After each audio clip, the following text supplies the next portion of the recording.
கோவில்பட்டியில் வீடுகளுக்கு புதிய குடிநீர் குழாய் அமைக்க கோரி நகராட்சி கூட்டத்தில் குடிநீர் குழாயுடன் பாஜக கவுன்சிலர் பங்கேற்றதால் பரபரப்பு ஏற்பட்டது.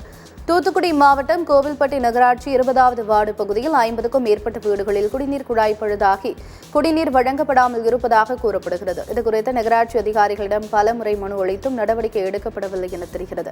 இந்த நிலையில் கோவில்பட்டி நகராட்சி கூட்ட அரங்கில் நகர்மன்ற தலைவர் கருணாநிதி தலைமையில் சாதாரண கூட்டம் இன்று நடைபெற்றது.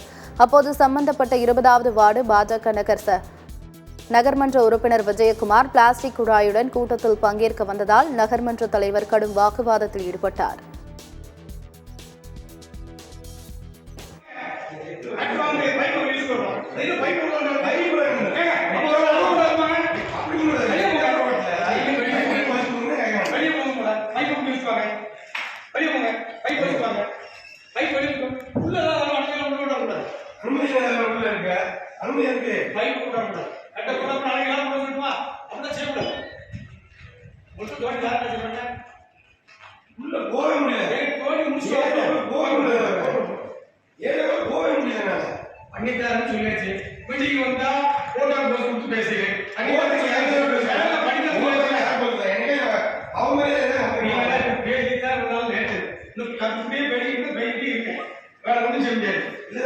செய்யணும்னா